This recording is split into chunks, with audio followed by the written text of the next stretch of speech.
नौकरी की तलाश में घूम रहे युवाओं के लिए आई बहुत बड़ी खबर। योगी के फैसले से कट गई विपक्ष में भी गदर। 1 लाख नई भर्तियों का कर दिया ऐलान। मास्टर स्ट्रोक देखकर हर कोई हैरान। नहीं बैठेगा कोई भी युवा खाली। योगी ने बड़ी बात नौकरी को लेकर बोल डाली। पुराने कर्मियों की भी हो गई योगी राज में चांदी। महिलाएं भी बोली सच में अब तो जिंदगी बदल जाएगी। जो पहले से नौकरी कर रहे थे उनका भी बन गया काम। सैलरी बढ़ाने की तैयारी से चेहरे पर लौटी मुस्कान। क्या 2027 से पहले योगी ने खेल दिया सबसे बड़ा दांव? ये बात इसलिए क्योंकि आज के समय में नौकरी एक ऐसा शब्द है जो लाखों युवाओं की धड़कनों से जुड़ा हुआ है। कोई प्रतियोगी परीक्षा की तैयारी कर रहा है, कोई डिग्री लेकर घर बैठा है, तो कोई सालों से किसी मौके का इंतजार कर रहा है। ऐसे माहौल में यूपी से आई एक खबर ने लाखों युवाओं के कान खड़े कर दिए, क्योंकि योगी सरकार अब एक ऐसा कदम उठाने जा रही है जिससे रोजगार की बड़ी खिड़की खुल सकती है। बात हो रही है 1 लाख नई आउटसोर्स भर्तियों की, यानी आने वाले दिनों में हजारों नहीं लाखों परिवारों की उम्मीदें फिर से जाग सकती हैं। यही वजह है कि इस फैसले की चर्चा गांव की चौपाल से लेकर शहर की चाय की दुकानों तक हो रही है। लोग कह रहे हैं कि अगर भर्ती प्रक्रिया तेजी से आगे बढ़ी तो ये युवाओं के लिए किसी बड़े मौके से कम नहीं होगी। दरअसल सरकार उत्तर प्रदेश आउटसोर्स सेवा निगम को पूरी तरह शुरू करने जा रही है। अब सरकारी विभाग सीधे किसी एजेंसी को नहीं चुनेंगे। विभाग अपनी जरूरत बताएंगे और उसके बाद निगम पूरी प्रक्रिया को आगे बढ़ाएगा। आसान भाषा में कहें तो भर्ती की व्यवस्था को एक जगह लाने की कोशिश की जा रही है। सरकार का दावा है कि इससे पारदर्शिता बढ़ेगी और युवाओं को ज्यादा अवसर मिलेंगे।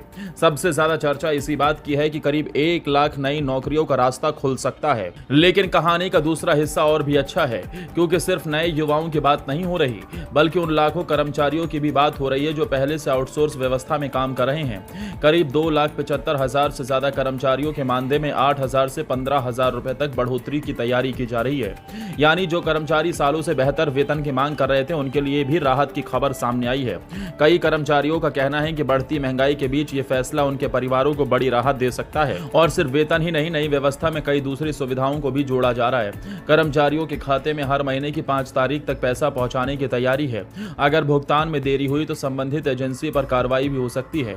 कर्मचारी भविष्य निधि, बीमा, चिकित्सा सुविधा और दुर्घटना सुरक्षा जैसी व्यवस्थाओं को भी मजबूत करने की बात कही जा रही है। महिला कर्मचारियों को मातृत्व अवकाश का लाभ मिलेगा, यानी सिर्फ नौकरी देने की नहीं बल्कि नौकरी को सुरक्षित और सम्मानजनक बनाने की भी कोशिश दिखाई दे रही है। खबरों की माने तो जिन विभागों में भर्ती की संभावना बताई जा रही है उनमें स्वास्थ्य, परिवहन, ऊर्जा, कृषि, महिला एवं बाल विकास, नगरीय निकाय और श्रम विभाग जैसे बड़े विभाग शामिल हैं। राजनीतिक नजरिए से देखें तो यह फैसला भी कम दिलचस्प नहीं है, क्योंकि 2027 की लड़ाई की चर्चा अभी से शुरू हो चुकी है।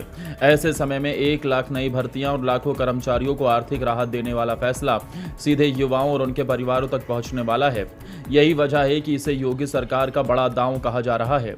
समर्थक इसे रोजगार और व्यवस्था सुधार की दिशा में बड़ा कदम बता रहे हैं, जबकि विपक्ष के सामने अब इस फैसले पर अपनी रणनीति तय करने की चुनौती खड़ी हो गई है। अब सबसे बड़ा सवाल यही है कि भर्ती कब शुरू होगी, कितनी तेजी से होगी और युवाओं तक इसका फायदा कब पहुंचेगा। लेकिन इतना जरूर है कि इस खबर ने लाखों युवाओं के दिलों में नई उम्मीद जगा दी है। जो युवा कल तक सिर्फ इंतजार कर रहे थे अब उन्हें अवसर की आहट सुनाई दे रही है, और जो कर्मचारी सालों से बेहतर वेतन और सुविधाओं की मांग कर रहे थे उनके लिए भी राहत का रास्ता खुलता दिखाई दे रहा है। इसलिए इस समय उत्तर प्रदेश में सबसे ज्यादा चर्चा किसी राजनीतिक बयान की नहीं बल्कि नौकरी, रोजगार और बेहतर भविष्य की हो रही है। यही वजह है कि लोग कह रहे हैं कि योगी का ये दांव सिर्फ भर्ती नहीं बल्कि लाखों सपनों को नई उड़ान देने की तैयारी है।